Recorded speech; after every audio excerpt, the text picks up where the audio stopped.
Hello viewers, আসসালামু আলাইকুম। আশা করছি আপনারা সকলে ভালো এবং সুস্থ আছেন। বর্তমানে বাংলাদেশের বেশ জনপ্রিয় এবং লেটেস্ট বাস মডেল হলো মার্সিডিজ বেঞ্জ OF 1623 মডেলটি। মার্সিডিজ বেঞ্জের এই চেসিসটাকে বাংলাদেশের বাস সেক্টরে বেশ হট টপিকও বলা চলে। আজকের ভিডিওতে এই চেসিস সম্পর্কে বিস্তারিত আলোচনা করব। পাশাপাশি আর কি করলে তারা ভবিষ্যতে রাস্তায় ভালো মার্কেট ধরতে পারবে তাও জানানোর চেষ্টা করব। আশা করছি পুরো ভিডিও জুড়ে আপনারা সাথেই থাকবেন। তার আগে আপনি চ্যানেলে নতুন হয়ে থাকলে চ্যানেলটি সাবস্ক্রাইব করে পাশে থাকার অনুরোধ রইল। তো আর কথা না বাড়িয়ে মূল ভিডিও শুরু করা যাক। বাংলাদেশের রাস্তায় মার্সিডিজ বেঞ্জের এই মডেলের বাস সর্বপ্রথম যুক্ত হয় হানিফ এন্টারপ্রাইজের বহরে। এরপর অরিন ট্রাভেলস, এনা ট্রান্সপোর্টও তাদের বহরে এই মডেলের বাস যুক্ত করে, যেখানে এনা ট্রান্সপোর্ট এই মডেলে এসি বাস যুক্ত করেছিল। এরপর থেকে মূলত বাসগুলোর পরিমাণ বাড়তে থাকে, যেখানে কিছুদিন আগে গোল্ডেন লাইন পরিবহন তাদের বহরে এই মডেলে স্লিপার বাস যুক্ত করে। পাশাপাশি হানিফ এন্টারপ্রাইজের অভি মোটরসে বর্তমানে প্রায় 20 থেকে 25টি মার্সিডিজ বেঞ্জ বাসের কাজ চলছে।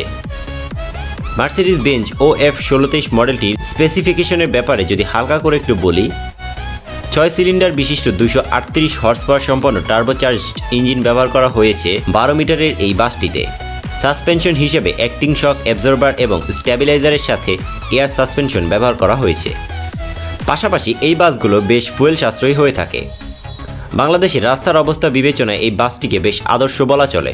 তবে ভবিষ্যতে এর মার্কেট কতটুকু শক্ত আমরা সকলেই জানি। আর অল্প কিছুদিন পরেই 8G বাস রাস্তায় নামবে, যেখানে অনেক জল্পনা কল্পনার পর বাসগুলোর বডির কাজ কিন্তু প্রায় শেষের দিকে।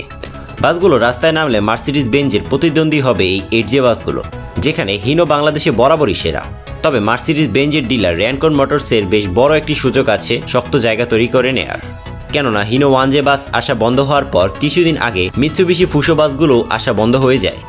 তাছাড়া বর্তমানে বাস মালিকদের থেকে বেশ ভালোই সাড়া পাচ্ছে মার্সিডিজ বেঞ্জের এই মডেলটি। তবে র্যানকন মোটরসকে মার্সিডিজ বেঞ্জ এর ব্র্যান্ডিংয়ের ব্যাপারে আরও ভালো কিছু করতে হবে। কেননা বাংলাদেশের যে মার্সিডিজ বেঞ্জ বাসগুলো রাস্তায় নামছে, সেগুলোর বেশিরভাগ বাসেই বেঞ্জের অফিসিয়াল লোগো লাগানো হচ্ছে না। যে লোগোগুলো লাগানো হয় সেগুলো সাধারণত গ্যারেজ থেকে গ্যারেজ মালিকরা তৈরি করে দেয়। এর ফলে বাসের সাথে লোগোর সাইজ সঠিকভাবে খাপ খায় না, পাশাপাশি দেখতেও বেশ খারাপ দেখায়। যেমনটা আমরা দেখতে পাই সিটি সার্ভিসের অনেক লোকাল বাসে। এই বাসগুলোতেও লোকাল গ্যারেজ থেকে মার্সিডিজ বেঞ্জের লোগো লাগিয়ে দেওয়া হয় মাঝে মাঝে। পাশাপাশি এই বাসের পার্টস সহজলভ্য করতে হবে। তবে বাস মালিকদেরকেও এই বাসের ইঞ্জিনের ব্যাপারে কিছুটা বেশি যত্ন নিতে হবে। তাহলে আমি আশা করি এই মডেলটি বাংলাদেশের রাস্তায় বেশ ভালো একটি জায়গা তৈরি করে নিতে পারবে।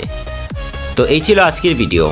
মার্সিডিজ বেঞ্জের এই মডেলটি আপনার কাছে কেমন লাগে তা কমেন্টে জানাতে পারেন। এতক্ষণ পর্যন্ত সাথে থাকার জন্য সকলকে ধন্যবাদ।